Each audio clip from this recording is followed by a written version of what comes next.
Welcome. I'm the Frail Blaze. Today's story. I work as a lawyer. My latest client is an immortal with their soul on the line. Now, I work in a relatively small town, pretty far from any major city, so I'm not taking on any newsworthy cases. And my clients aren't usually offering me the big bucks for my services. So you can imagine my surprise when yesterday morning a client walked in carrying two heavy-looking sacks, sat down in front of me, and opened one of the sacks to reveal money. A lot of money. Even more surprising was the fact that the client was a young girl who couldn't have been any more than 17 years old. Now you can understand why I was already a bit more than skeptical. Then she told me she was an immortal, and that she needed my help in changing that. No sooner than I had awkwardly laughed, she interrupted me in a way that made my jaw drop. I was Tommy O'Malley, Mr. O'Malley to you. Back then, I taught you mathematics for a few years in the early 1980s. I was a bit confused now. I did have a Mr. O'Malley teaching me back then when I was a teenager. I remember him mostly for being strict and for being excessively mean. I noticed that the teenage girl had the same blonde hair and green eyes that he had had. Perhaps they were relatives and this was just some sort of prank. That would have been a bit strange, though, considering that I heard about Mr. O'Malley's death a little under a month ago. I was trying to rationalize this in my head, but her next statement blindsided me. Near the end of the school year, your first year of school, I kept you behind and yelled at you, saying that you wouldn't be half the lawyer that your father was if you kept skipping classes and failing tests. Then you started to cry. Yeah. I suppose Mr. O'Malley was a mean old man, but I can't see him telling that charming tale to his granddaughter so that she could play a prank on me, not least a month after he was dead. Now, I wasn't really convinced that old Mr. O'Malley had reincarnated as this teenage girl, but I definitely wanted to know what the hell was going on. Okay, let's say you're immortal. Why are we here? I was given this curse in the summer of 1641. I was only in my 20s, perhaps my early 30s, yet I had fallen ill. I was coughing up blood for over a week, and I knew that I hadn't long left. One night, I sat down by a river, feeling sorry for myself. Now, this teenager just told me a story that she'd been around since the 17th century, but something about the sincerity and regret in the way she spoke had drawn me in. I've never been one to deny the existence of the supernatural, but I was still wary, so I let her continue. I was lamenting that I had done nothing in my life yet, and yet it was being cut short before my hair had gone gray. I had no wife, no children, and I was far from wealthy. Then I spotted him, across the river, a man wearing rags, humming a tune until he looked upon me. The young girl's tone of voice was one of anger, of hate, but her eyes looked fearful. He asked me what had me in such a foul mood on such a fine night.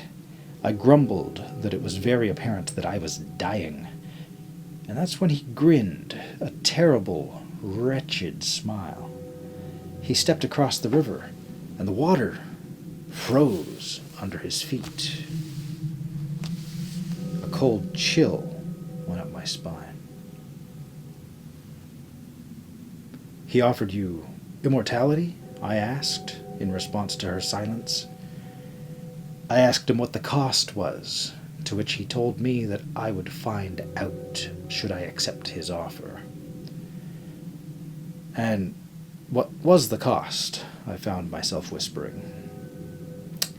After I shook his hand and we walked into a forest, I expected for my sickness to go away, but I began coughing up even more blood until I died.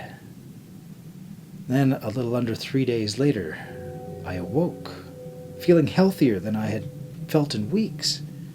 I got out of bed, walked to a river flowing past outside, and found that the reflection that I saw was not my own. Whose was it? I inquired. Mary, a girl I had shared a brief romance with when I was younger, but she was married off and moved to another part of the country with a richer man. My consciousness had replaced hers, and I had to resume her life. It was a miracle that I wasn't thrown into a sanatorium by her husband for acting strangely, but he wasn't very attentive, let alone present most of the time. Well, that's lucky for you, I think, I said. And then I died for a second time, a decade later, from pneumonia. And I awoke in the body of or I should say Mary's, son. Then 40 years later, I died for a third time, waking up in his, or my, son's body. 20 years later, it was the body of his, or my, best friend. I was reincarnated as the people I cared most about. Whatever I made a deal with had played a cruel trick on me. This brand of immortality is worse than death. Got more than you bargained for there, I rambled, still trying to figure out if I believed her or not. On the one hand, the whole idea was crazy. On the other hand, I felt somehow convinced. Plus, a huge sack of money didn't hurt. So why'd you come to me? And why is it worth that big stash of cash? I asked. Last, I was Tommy O'Malley. I'd been Tommy O'Malley since he was a toddler. I got a good teaching job, but stupidly, I had a kid. I abandoned him before he turned 5. I foolishly hoped that I could save him from the consequences of my wish. So I became a recluse, only showing up for work. Were you being a mean old fella in case you wound up attached to any of us? I laughed, but stopped after the young girl glared at me, and I swear it was the same glare Mr. O'Malley would give us when we talked in class. She continued. But then, in 2008, my son came to see me, and I don't know how he didn't hate me, but he said he wanted his kids to meet their grandpa. I should have turned him down, but I'd gotten lonely, and little Kelly melted my heart. I realized where this was going, and sat silently, let him continue. 3 weeks ago, Tommy O'Malley, that is to say, me, died in his sleep, and I woke up as Kelly at around 2 in the morning. I ran to the edge of the town crying, and then I saw him again, the man who granted my wish. I began swearing like a sailor at him, and then he spoke. Immortality, not all you imagined it? That's all right. Meet me 1 month from now at the river we first met. I can take back your wish, but it'll cost you. Kelly stared at the floor and said, I can't let him have my soul, but my immortality needs to end. Otherwise I might end up reincarnating as one of Tommy's grandchildren, or my siblings, anyone who I care for. I understood, oddly. I had to raise my own daughter all by myself. I wouldn't be able to stand the thought of her soul being kicked out of her body. Still, Kelly was asking a lot of me. I responded, You think that my time in law school will help you cut a better deal with a demon? I'm a little out of my depth in that regard. She opened the second sack to reveal books, scrolls, some printed documents, and sharply said, "These are some recorded instances of a guy who sounds like my curse giver. Learn what you can, and remember, I'm paying you a pretty big portion of the money I earned as Tommy. Meet me tomorrow night." With that, she left, carrying the money bag. I'm in my 50s now. I shouldn't be buying this whatsoever, but somehow I was convinced. Whether it be the apparent sincerity of Kelly, or Mr. O'Malley, or whoever, or the big pile of money, I quickly turned my attention to the documents she had. Let me tell you, these seemed more like fairy tales and urban legends, but I couldn't stop reading. All the tales originate from the same region and involved our boy taking advantage of those who are on the verge of death. It always takes the form of a man with long black hair, wearing rags, glassy eyes, and an unnerving grin. Seriously, there were some really creepy old man drawings of him included. Before I knew it, it was dark outside. I read the last document containing the coordinates, as well as a note saying to be there tomorrow at midnight. I tried to sleep, but I kept seeing that old-timey drawing of a blind young man with a sinister smile. The day went quickly, and soon I left for the destination. I was starting to believe this more and more. The pay was also more than I was used to. When I arrived, I found Kelly with the bag of money. "Did you figure anything out?" she whispered. "I have a hunch that the people whose bodies you hijacked, it has their souls now."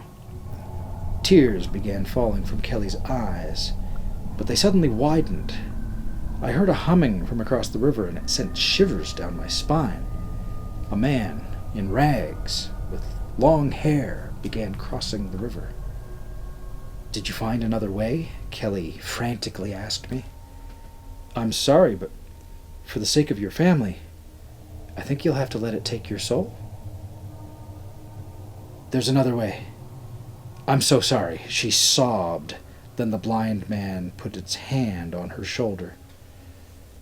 I watched in horror as the life left her body immediately. Yet she had a smile on her face as she began to turn to dust and blow away in the wind. Shame. A soul that's been around for a few hundred years would have satisfied me greatly. But I'm nothing if not patient.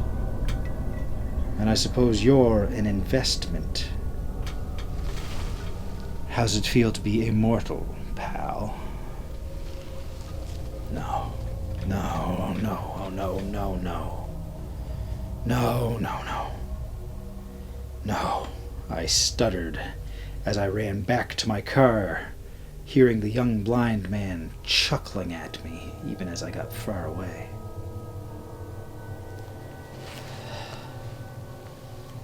That was last night. I have been coughing up blood all day while staring at photographs of my daughter, fearing for her soul.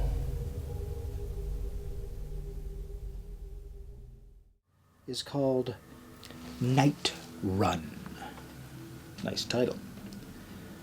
I was tying up my shoes when the first notification came in. Serial killer still on the loose. Third body recovered while police is hunting for evidence. We advise you to stay indoors and avoid isolated locations. Panic seared through my body. My night jogging was the norm, and I didn't want to change that up. It seems like it could be a good idea, but runner's gonna run. I took all necessary precautions as to not be a target. Black clothes, my hair tied up so that it can't be grabbed, and good running shoes so that I can avoid all threats. I started on my normal path in the woods, which usually was deserted by the time I was out, apart from the random fellow runner or homeless people, but lately they all seemed to be avoiding the area, which was concerning. Halfway through, I started hearing footsteps close by, and my heart picked up pace. I could not determine how far the other person was, but the distance between us was closing. My breathing got faster and faster as I tried to pinpoint the location of the stranger. I strayed from my path and got further into the woods, trying to stay undetected. I really need to stop doing this, I muttered to myself as I was still looking around in the dark, trying to guess which shadow belonged to the trees and which one was him. Suddenly, we came face to face, and my stress reached uncharted levels. Barely a whisper managed to escape my lips before the screaming started. I was able to escape the struggle with minimum scratches and a small amount of bleeding. I ran as fast as I could, but it still took me over an hour to get home. I got through the door breathless while the sun had just started to rise. It took me hours to calm myself, and I only breathed a sigh of relief once the second notification came in. Fourth body recovered. Police have reached a dead end. No evidence has been found to identify the killer. I was safe. The first time I noticed her, I was walking along the beach by myself. The shoreline was deserted, with the exception of me and her. I could see her meandering behind about half a mile or so, her black dress and messy black hair blowing in the wind. I thought nothing of it at the time, and carried on living my life, not knowing what was inching its way towards me with each passing moment. I didn't notice her again for months. The next time I saw her was in a Walmart parking lot. It was late, around 11 o'clock. I walked out of the store into the empty, oversized parking lot, bag of groceries in hand. There weren't too many cars left in the parking lot, and the ones that were there were all lined up in the spots closest to the store's entrance. She stood by herself near the back of the parking lot, under one of the light poles, probably 150 to 200 yards away from me.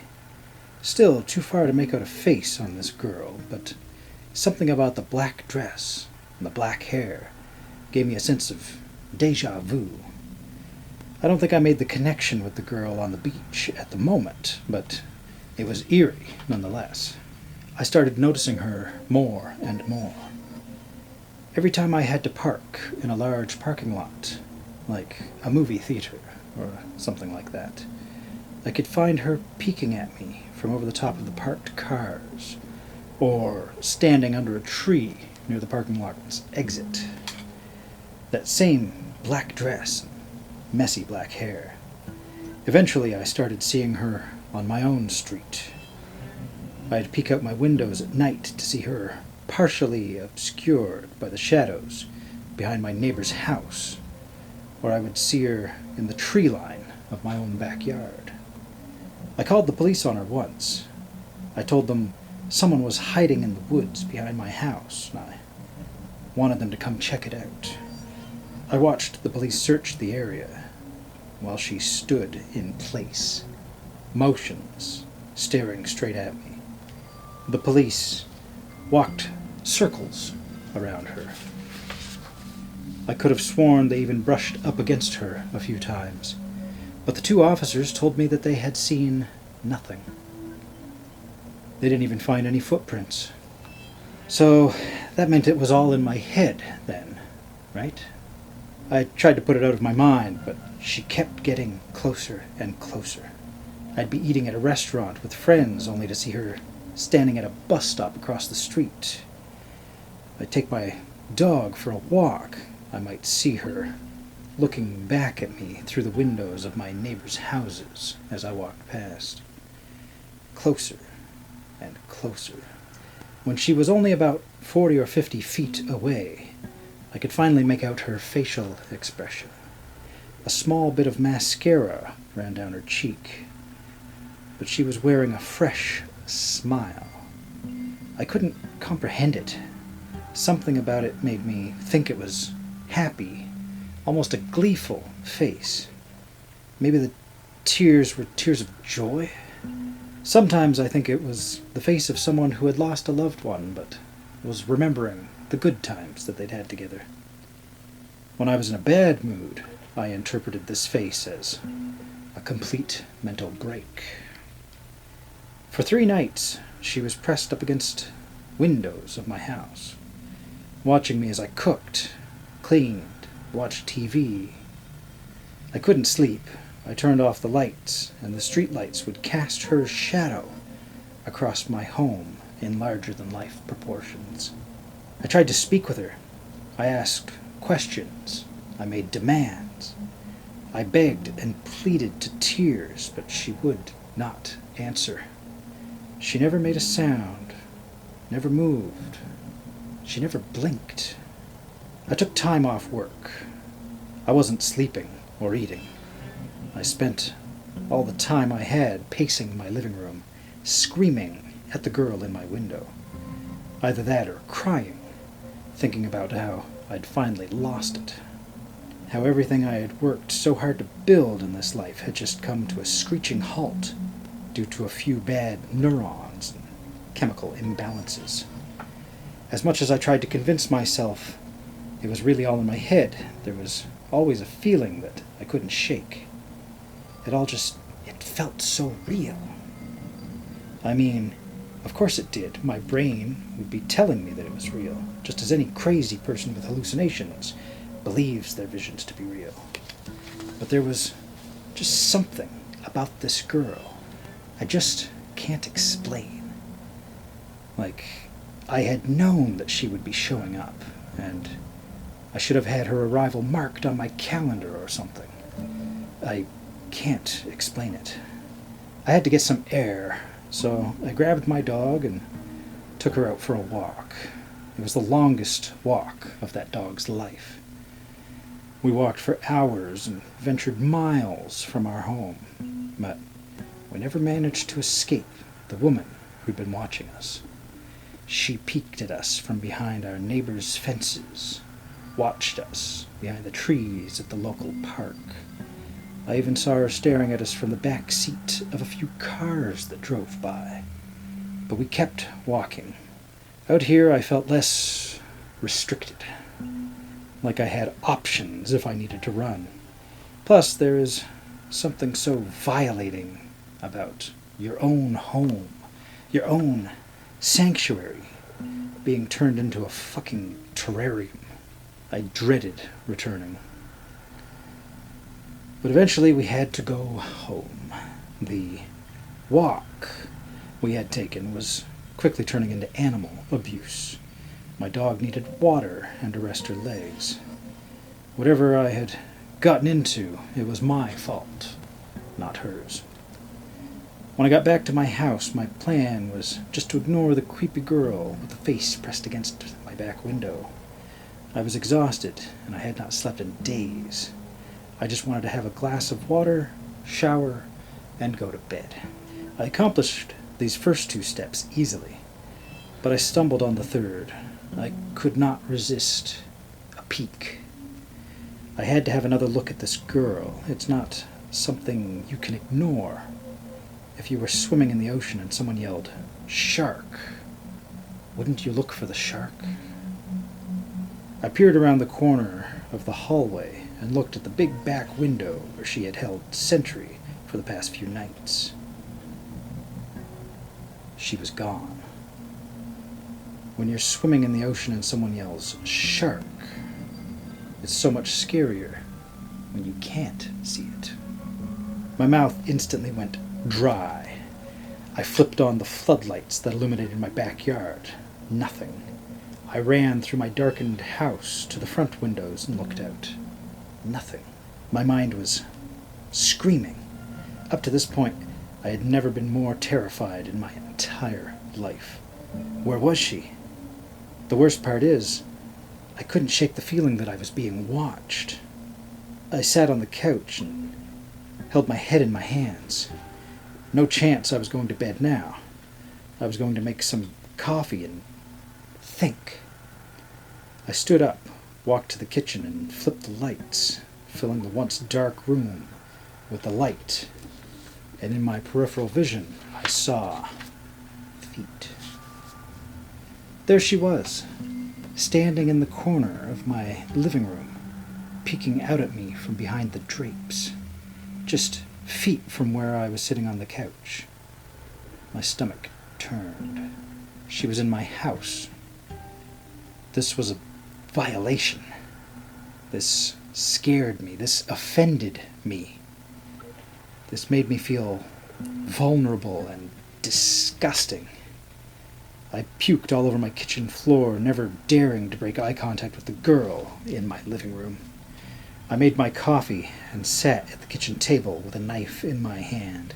No idea what good the knife would do against whatever this girl was. But without it, I felt completely naked. We stared at each other for hours. I threw things at her, but they all just seemed to pass through her. I had to do something. What was I going to do? Stare at this thing until I inevitably died from lack of sleep, malnutrition? I made a decision. I ran to the garage and jumped in the car. I'd at least get this thing out of my home. I opened the garage door and started the car, but as I turned around to back out of the driveway, I found her sitting directly behind me in the back seat. That was too much for me. I was absolutely revolted by the idea of this thing being close by. I got out of the car and started running. I ran for miles. Each time I looked back, I could see her keeping pace behind me, never gaining ground or falling behind, but always close. Very close. Eventually I got to my destination, the police station. At the very least, they could put me in a cell with 24-hour security. Something. Anything. That went about as well as I would have hoped. If the police are good for anything, it's putting mentally ill people into cells. I was thrown in a solitary cell, about 8 feet by 8 feet. A small bedroll, a toilet and sink. I don't even remember what the charges were. I was just so happy to be somewhere with other people, to have witnesses for whatever was going to happen to me. Because I didn't lose her.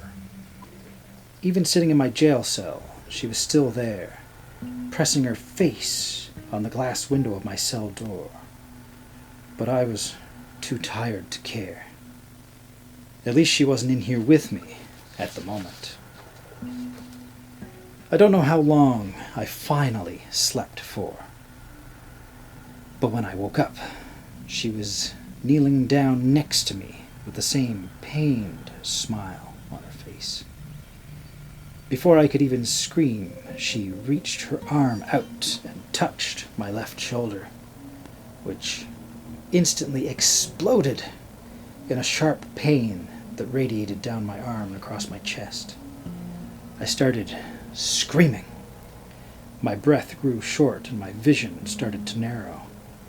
My heart felt like it was being gripped and squeezed by a phantom hand. I tried to stand up, but fell over onto my stomach. I yelled for help, but my vision still closed in around me. Then I woke up in the hospital. I had suffered a heart attack. Luckily for me, there were paramedics in the building to save me. All of this happened about 6 months ago. I started seeing her again about 6 weeks ago. She's moving more quickly this time. Within a few short weeks, I could see her face. She looks angry now. Almost like she's angry with me specifically this time. She's also holding something, but I can't tell what it is. She keeps hiding it behind her back. I'm writing this on my laptop in bed, and she's standing in my bedroom doorway, glaring at me with the same grimace she's had for weeks now. In a few minutes, I'm going to take a sleeping pill and go to bed. I expect she'll be standing at my bedside if I do wake up. Then, I guess I'll finally figure out what she's holding behind her back. I'm not scared. I'm just ready to get this shit over with. I do feel guilty about leaving my dog behind. I tried to give her a good life. I've already left a message for my sister to come get her at noon tomorrow. She has a key, and I hope I'm there to greet her, but only time will tell.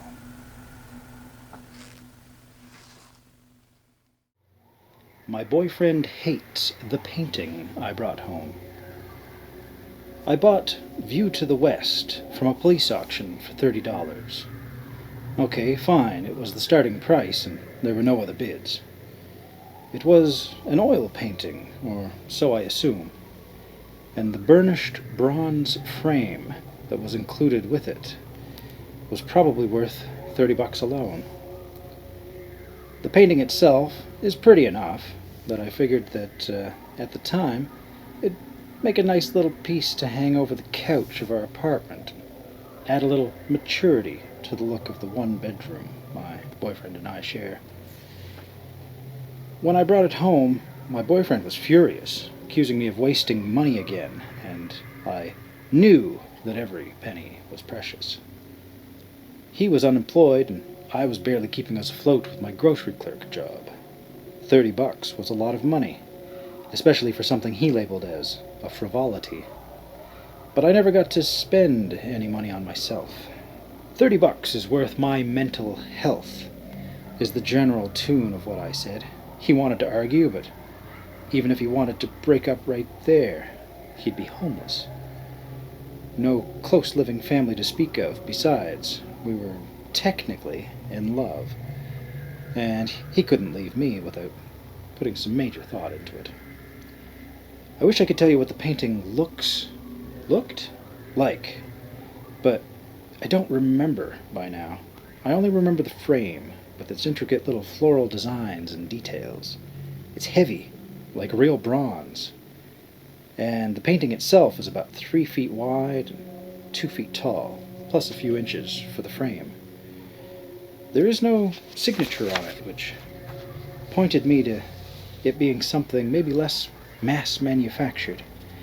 But the texture on the canvas, I'm trashy and touched it, shut up, made me think that it might be hand-painted. I hung it up over the couch as planned, without any help from my boyfriend, who still stubbornly clung to the notion that it was a waste of money. He slept underneath it on the couch that night, when I told him it was my money, and I was allowed to spend it. The morning after, I was getting ready for work. My boyfriend seemed shaken. I asked him what was wrong, knowing he was about to pick another fight over the stupid painting that I'd bought at an auction. The painting, he said, was making him uneasy all night. There was something weird about it, and he said he wanted me to take it back to the auction to see if I could get my money back. Of course, I didn't do that. It was a lame excuse anyway, and I had to work for the next few days. The reason he was uneasy, I told him, was probably because it was a confiscated item from a police auction, and he thought it was some kind of criminal paraphernalia, which it wasn't, I think. When I got home from work, he was still at home like usual, but instead of lounging on the sofa watching Dr. Phil or something, he was sitting in the middle of the living room floor, looking up at view to the west, like he was worshipping Christ himself. When I said his name, he didn't look up. I had to shake his shoulders to get his attention, and when he finally looked up at me, his eyes were red and dry. He managed to blink a few times, and I asked him what the hell he was doing. He didn't know. He thought he had seen a little black figure cross through the painting when he was trying to get back to sleep on the couch after I left. In hindsight, the picture must have been some type of landscape, now that I'm writing this. He said after that, he couldn't stop staring at it. He claimed he hadn't realized so much time had passed while he was staring at it. I wanted to accuse him of being dramatic, but those dry eyes were hard to fake. Fine, I said. If it was bothering him that much, we would cover it up, and I'd try to take it back within the next few days, when I had time off again. He nodded, and his joints creaked when he got up to help me cover it with a throw from the couch. How long had he been sitting there? That was the first real sign that something was wrong, but I ignored the unease that crept up the back of my neck. He slept in bed with me that night, but when I woke up in the middle of the night for water, I was alone. I went out into the kitchen and saw my boyfriend in the living room again, wrapped now in the blanket that we had put over the painting. His eyes were trained on it, like it was the only thing anchoring him to this reality, and I even doubted that much. Despite the fearful feeling in my gut that something was very, very wrong with him, I approached.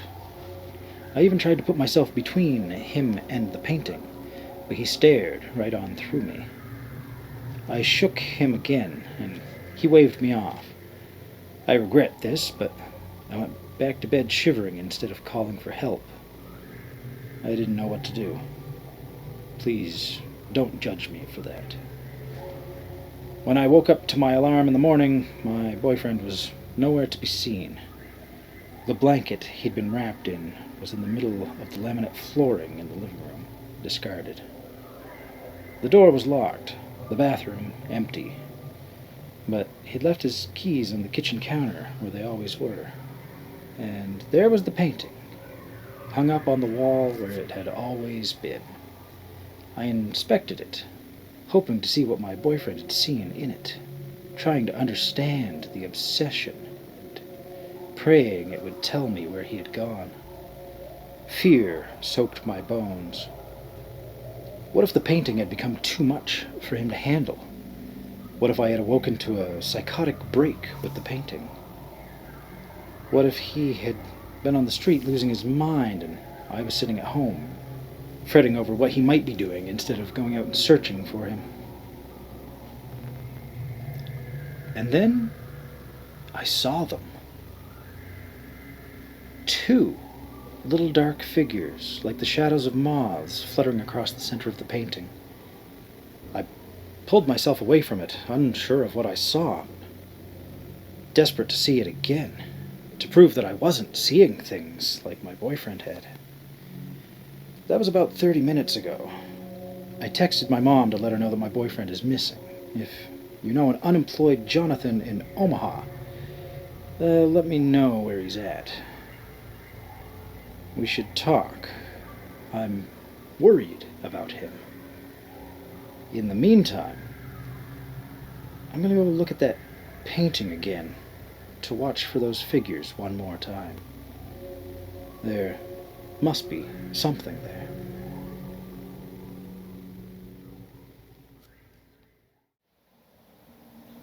The street light. My neighborhood is just like any other. Boring houses with small yards. Boring people inside with boring jobs. This neighborhood is just as normal as any other, or so I thought. When I first moved into my house, I noticed something strange. The street light right next to my house flickers. This is nothing too unusual. Maybe it was just faulty wiring, or just an old light bulb inside. For some reason, I always felt uneasy when I was near that light, as if it was somehow warning me about something. I always avoided walking under that particular light, and if I was in my yard at night with my dogs, then I would have my own outside lights on. I'm not a person that was scared of the dark or anything, but this particular darkness felt different, somehow sinister. I thought I was just being paranoid, just being a big baby. I kept saying it was nothing. Until it happened. It was a particularly cold night, with a bit of heavy rain. I was taking the dogs outside to use the bathroom for the last time of the night. And as we headed back inside, I caught a glimpse of the light. As I looked at it, the flickering seemed to increase in speed. Then it seemed to just turn off for a few seconds. And while the light was off, I swear I could see something standing under it. I couldn't exactly make out how big it was, but it had to be big, because it almost reached the top of the streetlight. It was a somewhat slender figure, with long limbs, and what seemed to be horns, and the bones of wings? I swore I saw it, but then the light came back on and it was gone. Must have been my imagination, I thought, as I closed my door and locked up the house. I completely ignored the incident and got comfortable in my room. My dogs were sleeping soundly in their beds, and all seemed quiet, aside from the rain outside. From my bedroom window, I could still see the light flickering, and occasionally it would just turn off. But I thought nothing of it and started to get ready for bed. Then from outside, I heard a dragging noise, like something heavy was being dragged through the cold, wet street. I looked outside but saw nothing, even though the sound was getting louder. Outside, I saw a group of teenagers taking a late night walk. Usually nobody walks down this street, but I guess they were just in the mood to do something new. After a few moments, they got really close to the street light, and I heard them joke about it being haunted. I let out a chuckle myself, but then I stopped once I heard the screaming. I looked outside once more and only saw 2 teenagers left. They looked terrified, and they were covered in a gray, oily-looking substance. They were running and screaming. The closest house to them was mine, so they ran to my door. My dogs were already at the door, barking and scratching. They've never been so energetic for me to open the door, but I assumed they were worried about the teenagers screaming on the other side. I quickly opened my door to let them in, and as soon as they were inside, they shut and locked the door. Then they barricaded the door and windows with anything they could find. I tried calming them down and assuring them they were safe, but they were just too terrified to talk. After a few minutes, they were calm enough. And finally, I could talk to them. I felt bad for them, and these boys were shaking in fear as they told me what they saw. They told me how they were walking. A giant monster appeared under the streetlight, and they tried running, but the monster was swift and grabbed a few of their friends. It threw a gray blob at them to slow them down, and the mysterious gray matter burned their skin. So they ran to the first house they saw, mine.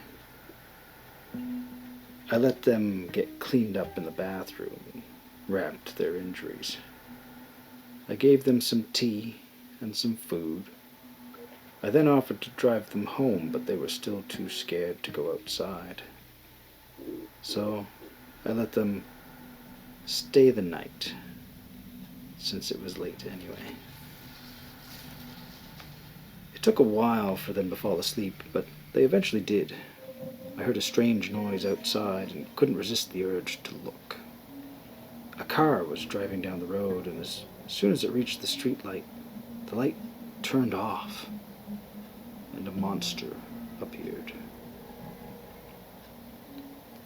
The car was lifted off the ground, and I watched as the monster tore the car into pieces and ate everyone inside. Then it ate the car. I was frozen in fear, and I watched the monster turn its body to face my house. Then we locked eyes. The monster became more demonic looking each second. Its eyes were like red, glowing fire, and its body was covered in thorns.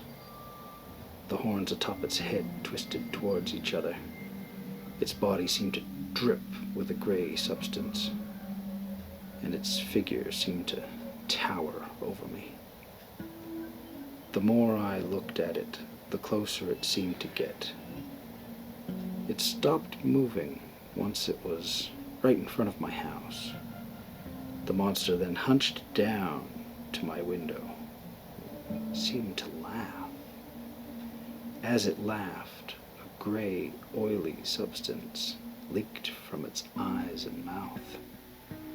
The gray matter pooled on the floor and seeped into the walls of my house. Then the monster was gone. I went to go check on the sleeping boys in the living room, but instead found them covered in the gray matter. Then their bodies seemed to disintegrate, and the gray substance seeped back outside of the house. The monster was next to my window again and scooped up the gray matter into its mouth and drank it. Then it looked at me and told me in an eerie and deep voice, "Shh, don't tell anyone about this, and I'll let you and your dogs live.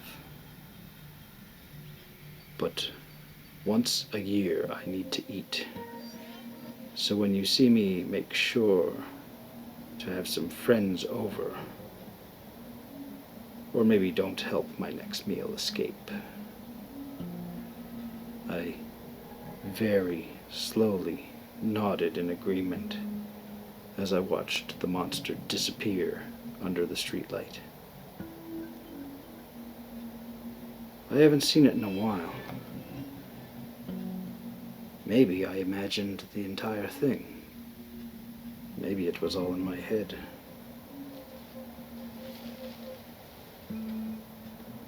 Would you like to come over to find out?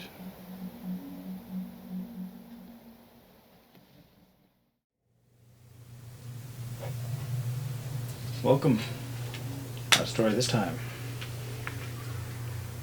You'll feed the sea. You'll crawl into the soft embrace of your bed tonight. You'll put your body to sleep, expecting to be recharged for tomorrow's troubles and victories.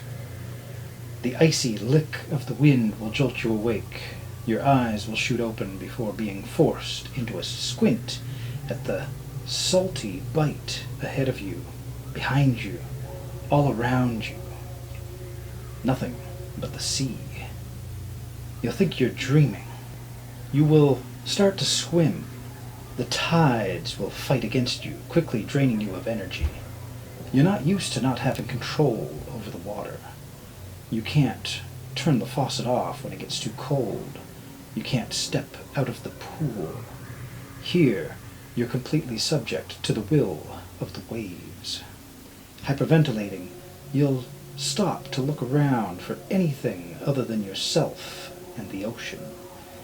There are no landmarks. The only thing suggesting that you moved at all will be the soreness of your muscles.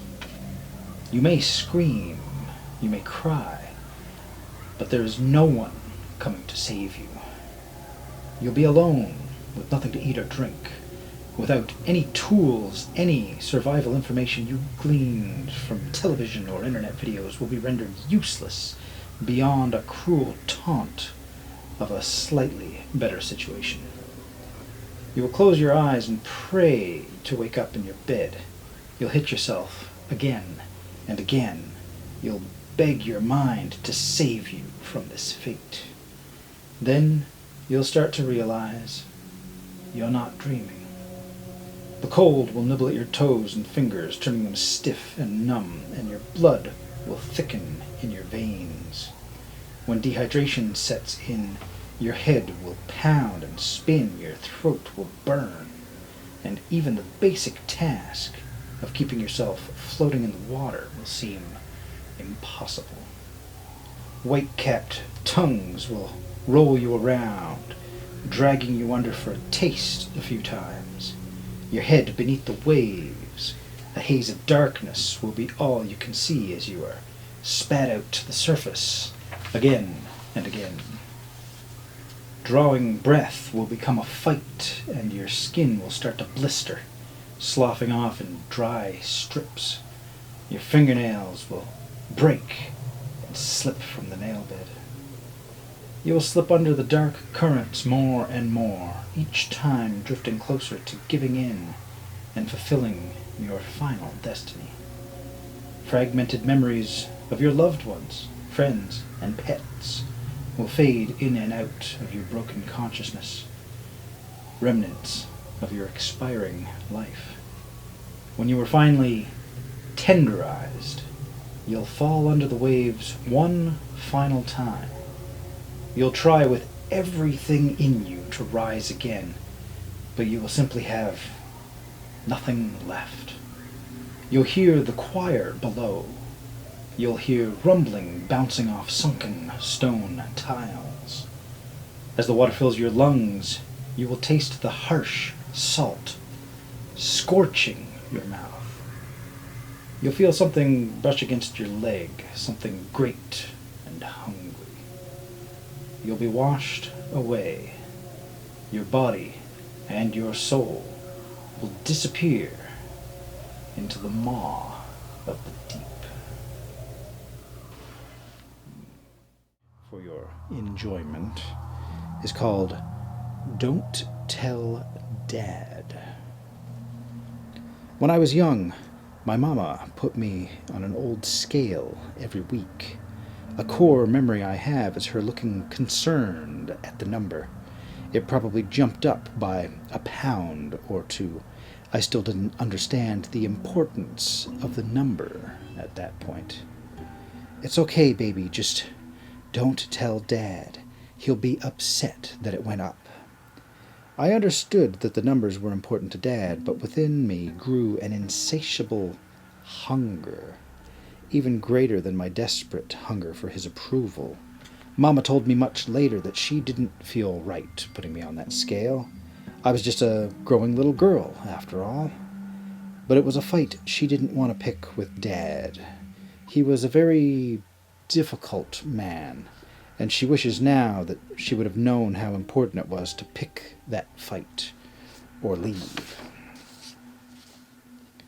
She was afraid of him, but she was more afraid to leave. How would she be able to provide for 3 kids? He would help as little as possible. So her fear of that struggle outweighed her fear of him. And she stayed for us for a long time. A few years of weekly weight checks later, my parents, aka just Dad, became concerned about my weight and had me start seeing a dietitian. The hunger grew and grew regardless. I was just more aware of the calories and weight gains now. I figured it was my fault that I was so fat because I ignored the ideas of eating healthier or exercising. I just needed to ignore this aching hunger. When I was 16, Dad called me fat spitefully for the first time ever. Specifically, he called me a lazy fat ass. Why did I still crave his love more than anything when he was incapable of giving it? Dad didn't know how to love, and Mama tried hard to make up for it, but her love became suffocating. In my early 20s, I reached the highest weight I'd ever been, and I delved into severe, disordered eating as a response. After that kind of childhood, it seemed inevitable that I would develop an actual eating disorder at some point, right? I lost a lot of weight very fast, too fast. I also got very sick. I told my parents I needed help and got into inpatient treatment. Guess what Dad had to say? This is not going to be good. Well, just so you know, you should still be proud of yourself for losing all that weight. You did that, so good job. Thanks, asshole. Yet deep down, I was actually happy that he finally thought my body was acceptable. It's better now, but he sure did a number on us. I went through a lot of therapy and had to accept that Dad just cannot love us. Mama finally left him, and he's just a sad, lonely old man now. Lately, he's been wasting away. He's been getting thinner and thinner. Truthfully, I may have done some research on curses, and Mama may have helped. It's our little secret. We'll never tell Dad.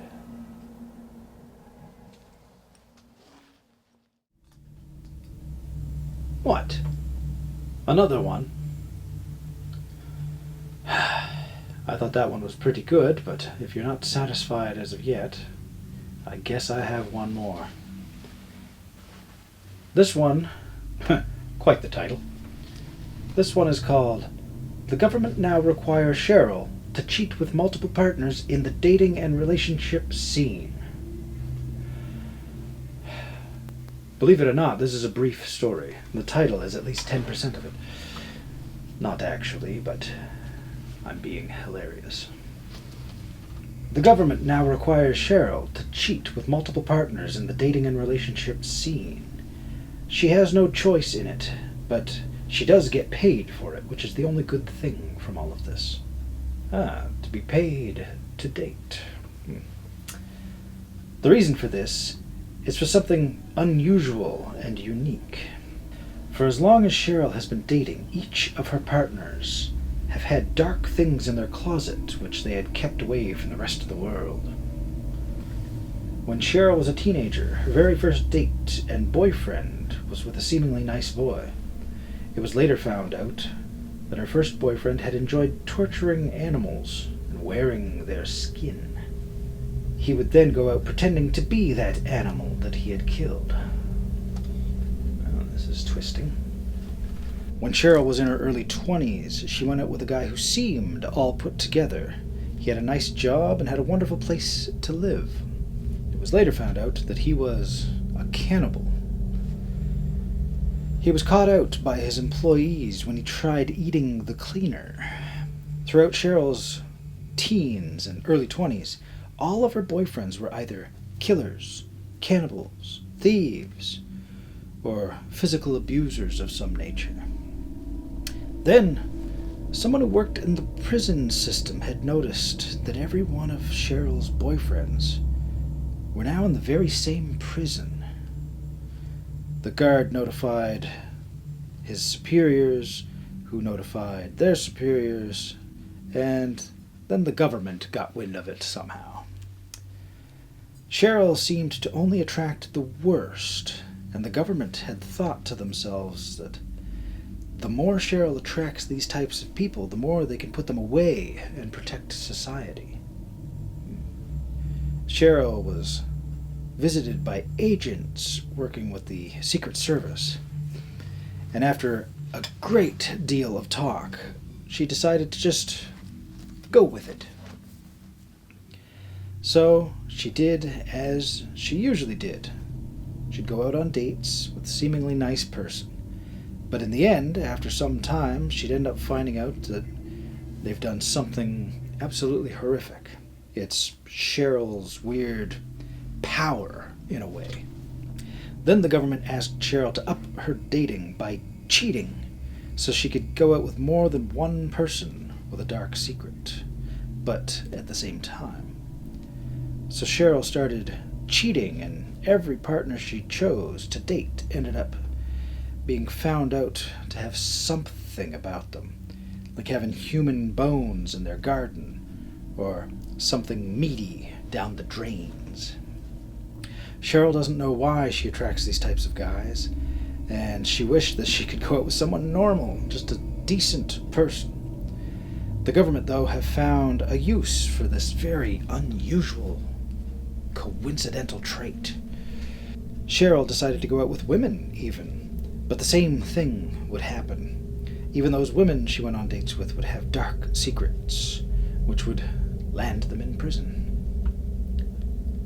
Then, Cheryl started going out with herself. And the government are now frightened of Cheryl.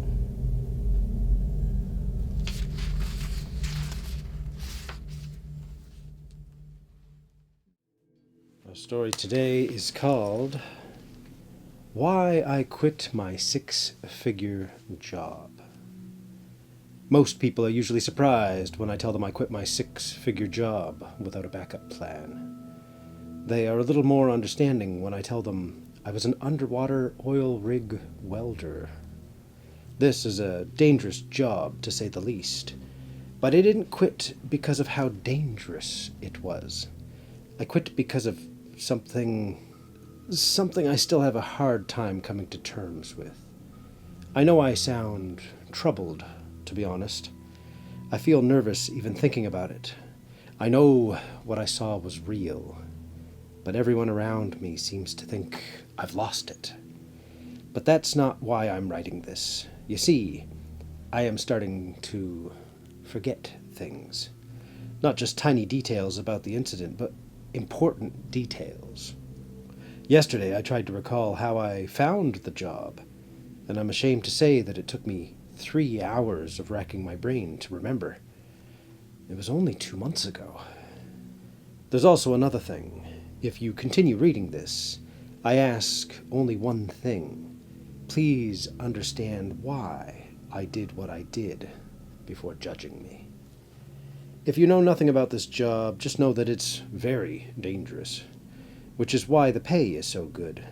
I was an experienced welder at the time and had some experience with underwater welding when I applied. They decided to fly me to an area off the coast of Nigeria to live on a tanker for a 6-month project. My first real offshore endeavor. See, the thing about these offshore projects is that you're in the middle of absolutely nowhere. If that doesn't freak you out, once you get on the oil rig, you are there for at least a month. And that's when the next supply ship that brings food and transportation for the workers comes back.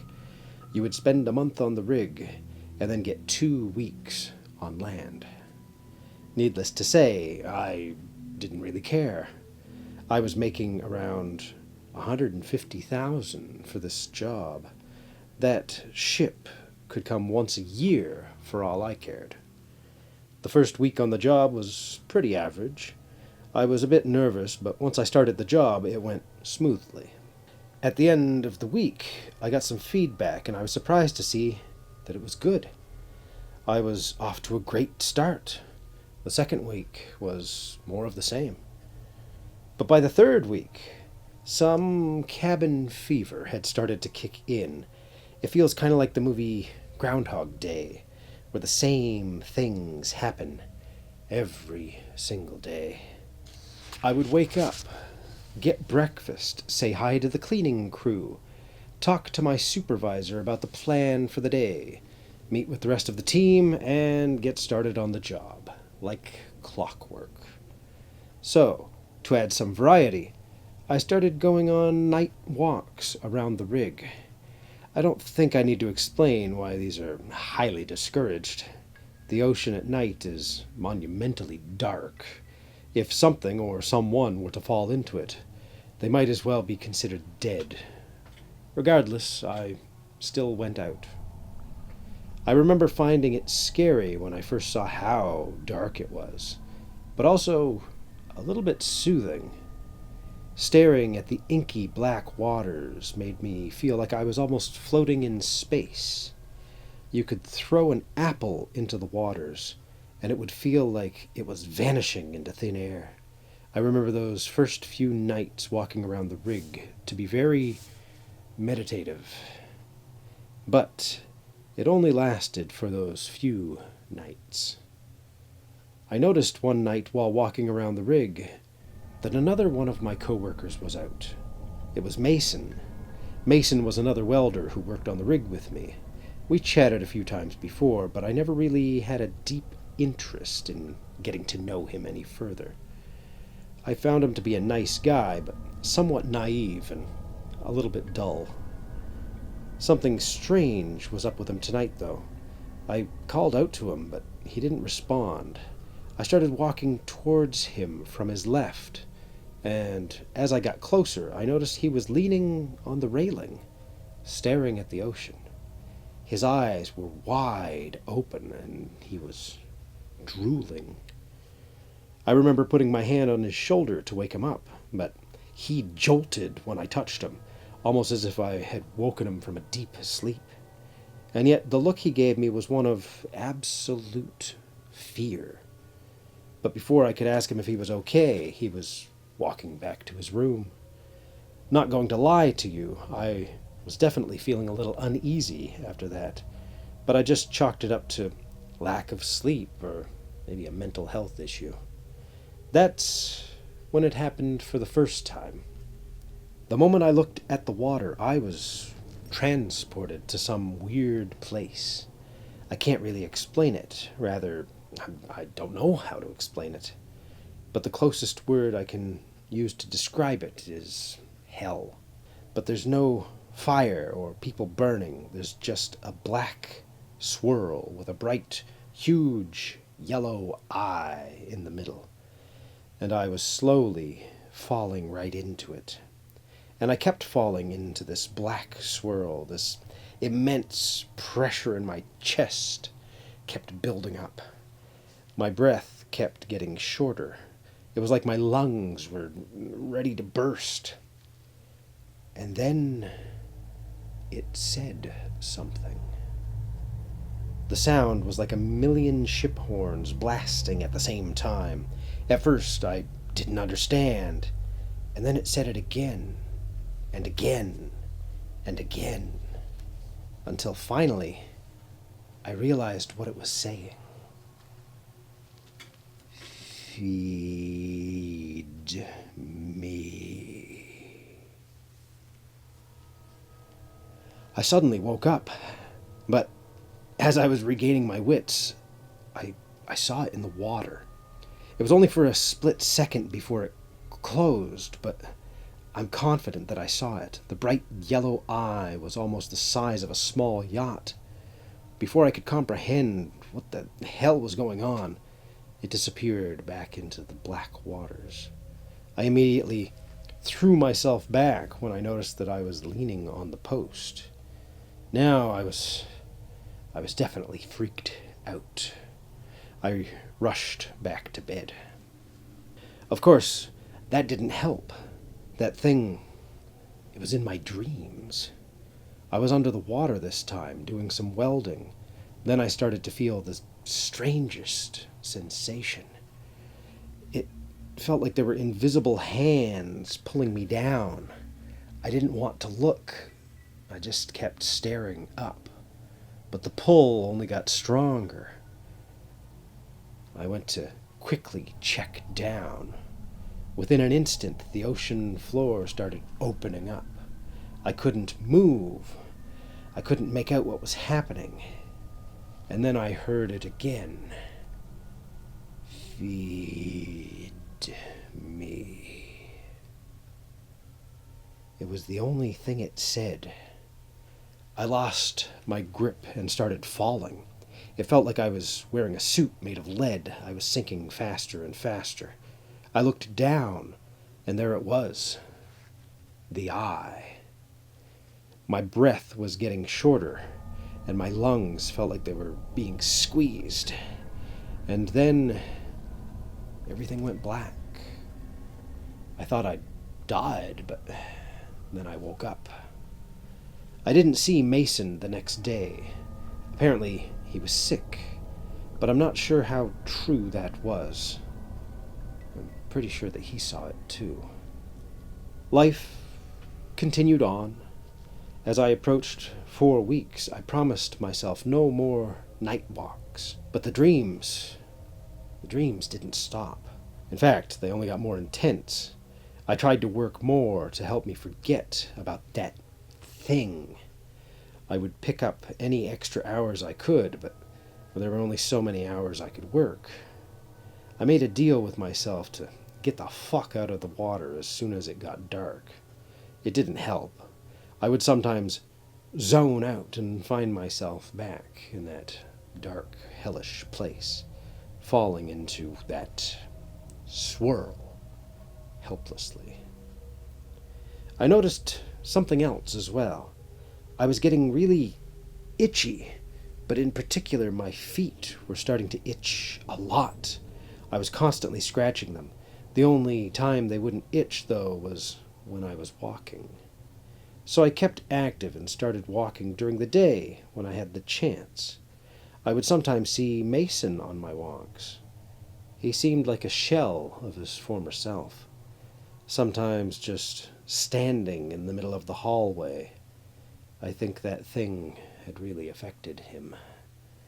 The itching got worse and worse until one night I could take it no more. I had to go for a walk. It was rainy that night, but the waves were strangely calm. I made a clear thought not to walk or get close to any railing.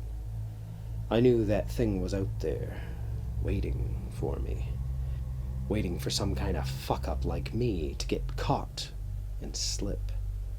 I kept strolling, but noticed something. A figure was standing near the railing. I couldn't make it out at first, but then I realized that it could only be one person. It had him again. I rushed down from the top, at first speeding down to get to him, but the closer I got, the more I started to slow down. It felt like I'd been shot with some kind of drug. I saw a Mason up ahead. He was leaning far this time. But for some reason, in that moment, I felt a strange calm that I've never felt in my entire life. I still have no idea why. I started strolling towards him, and then I heard it again. Feed me. I wasn't scared this time. No, far from it. This was utter bliss. The rain felt like it was washing all of my worries and fears away. Feed me. I kept strolling towards him. The logical part of my brain was telling me to get the fuck out of there. I knew that it was right, but it felt like my body was on autopilot. My legs almost had a mind of their own. Feed me. The closer I got to Mason, the louder the sound got. It felt like my brains were going to crack in half. The sound felt real and imaginary at the same time. The rain didn't help. I kept walking until I was standing right behind Mason. Feed me.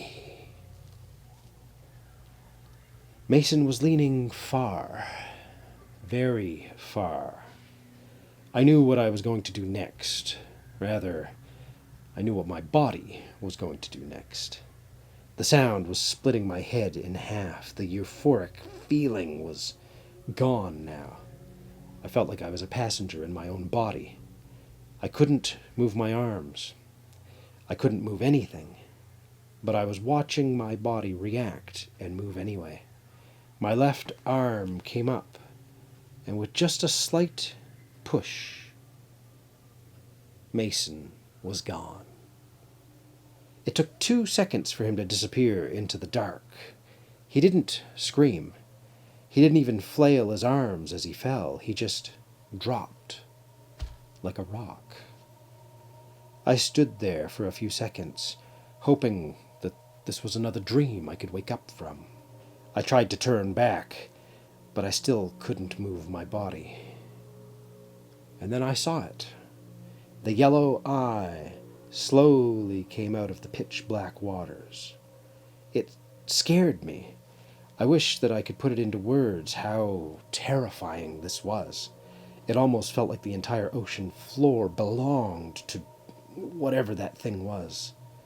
The sound started again inside of my head. It felt louder than any other time that I'd heard it. The pain was unbearable. It said something. I thought it would say the same thing as before, but this time it was something else. Zealous.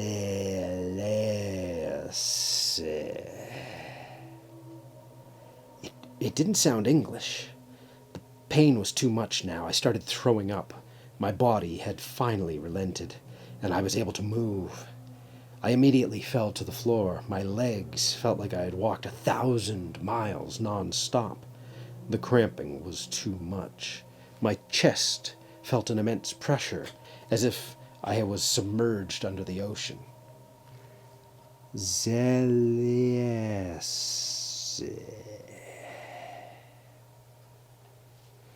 As I closed my eyes, I saw something grab onto the rail. I wish that I could remember what it looked like, but I know something was there. But that's the last thing that I remember from that night. The next day, I remember waking up in my room. I had overslept by about an hour.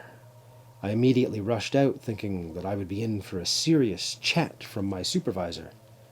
But when I got there, everyone was concerned with something else. Apparently, Mason had gone missing. People reported seeing him last night. Apparently, he told someone that he was going to get some air, which a lot of people found very strange considering it was raining. My heart was racing. The memories from the night before started to creep back in. I remembered the bliss that I felt, and then the slow walk towards him, and then what I did to him. I still don't believe that it was me. I tried multiple times to move or turn the other way, but my body it would not listen to me. And then I remembered the sound, how it called to me, and the giant yellow eye under the water, watching me.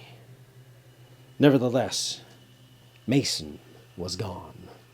People searched and searched, but they slowly, eventually, came to the grim realization.